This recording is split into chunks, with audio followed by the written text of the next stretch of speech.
आज एक बार फिर से मुद्दा वही है, मध्य पूर्व की जंग। एक तरफ ईरान है, दूसरी तरफ इजराइल और अमेरिका।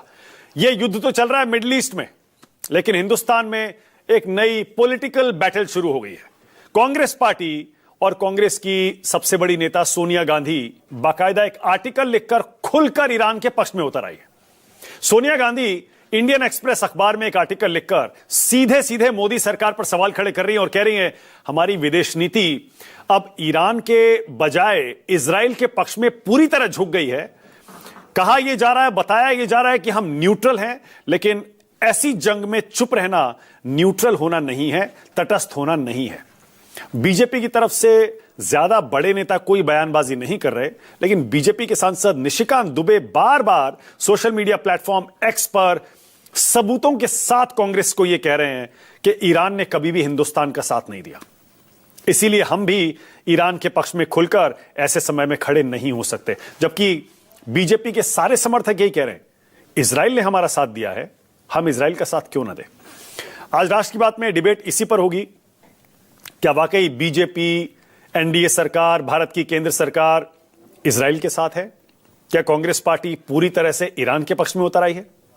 पहले आपको सोनिया गांधी ने आज जो आर्टिकल लिखा है उसकी प्रमुख बातें बता देता हूं।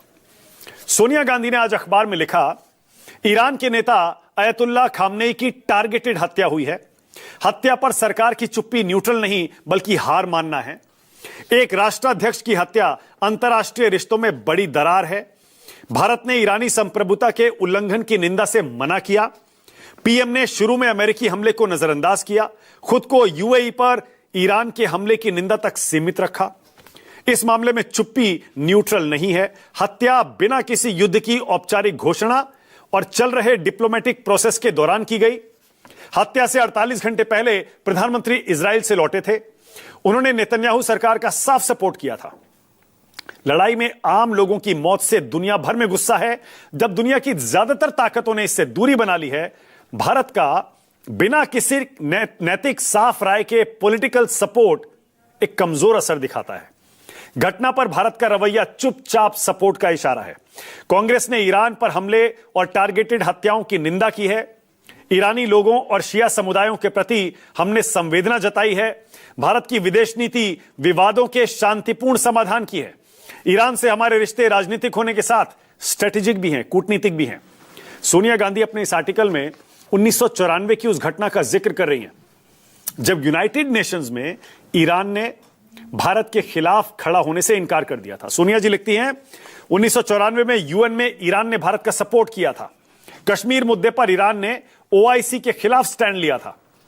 अप्रैल 2001 में प्रधानमंत्री वाजपेयी ने ईरान का दौरा किया था और ईरान के साथ गहरे रिश्तों की पुष्टि भी की थी। सोनिया जी आगे लिखती हैं, भारत तेहरान और तेल अवीव दोनों से रिश्ते रखता है। उसके पास शांति बनाने का एक डिप्लोमेटिक स्पेस है, लेकिन ऐसी जगह भरोसे पर निर्भर करती है। यह सिर्फ एक नैतिक बात नहीं, एक स्ट्रेटेजिक जरूरत भी है। यानी सोनिया जी कह रही हैं कि नैतिकता के आधार पर भी भारत गलत कर रहा है और भारत के हितों को ध्यान में रखें तब भी भारत गलत कर रहा है।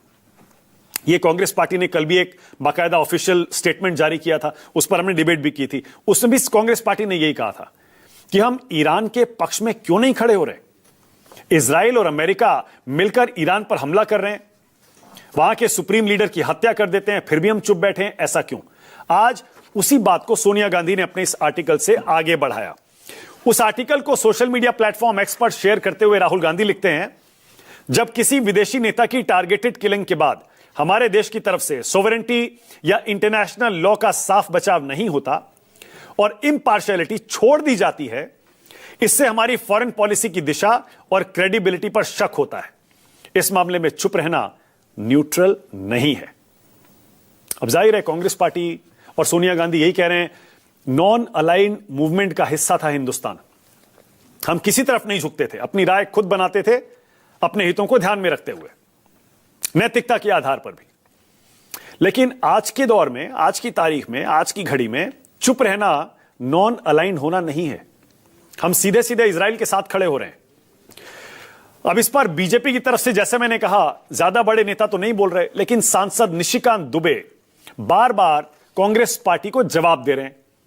जैसे हाल का उनका पोस्ट यह कहता है, ईरान ने 1965 और 1971 में पाकिस्तान की मदद की थी।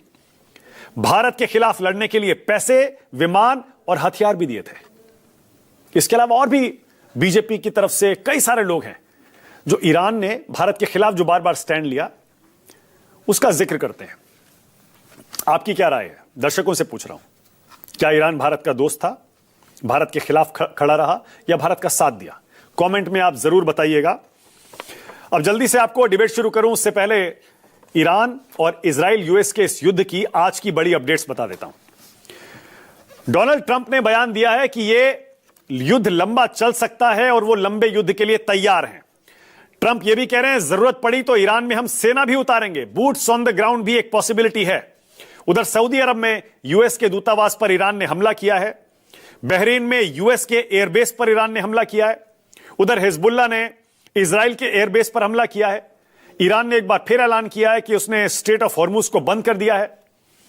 यूएस ने ईरान के 11 समुद्री जहाज उड़ाने का दावा किया है। अब यूएस ये कह रहा है कि हमने ये हमला क्यों किया।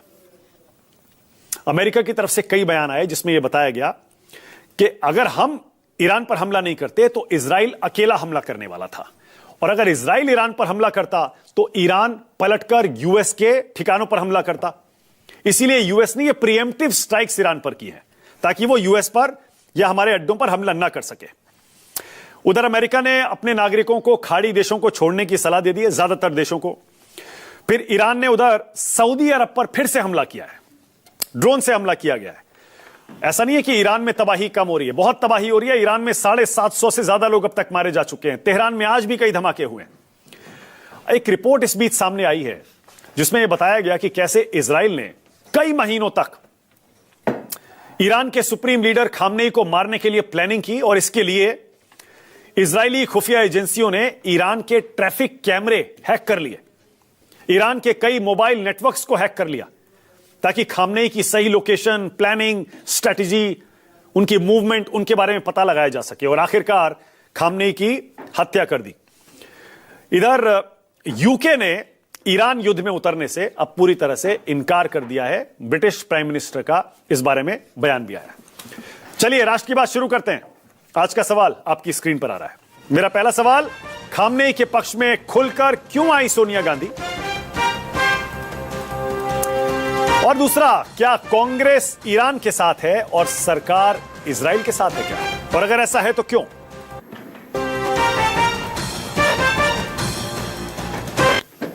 आज राष्ट्र की बात में मेरे साथ बीजेपी से शाजिया इल्मी, कांग्रेस की तरफ से गुरदीप सप्पल, आम आदमी पार्टी से सोमनाथ भारती, यहां स्टूडियो में मेजर जनरल विशंबर दयाल के साथ कर्नल टिक्कू भी आ गए।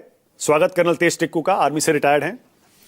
मेरे साथ मेजर जनरल रिटायर्ड यश मोर भी जुड़ेंगे, और मौलाना साजिद रशीदी भी हैं, इस्लामिक स्कॉलर हैं, ऑल इंडिया इमाम एसोसिएशन से ताल्लुक रखते आए हैं। सभी का स्वागत।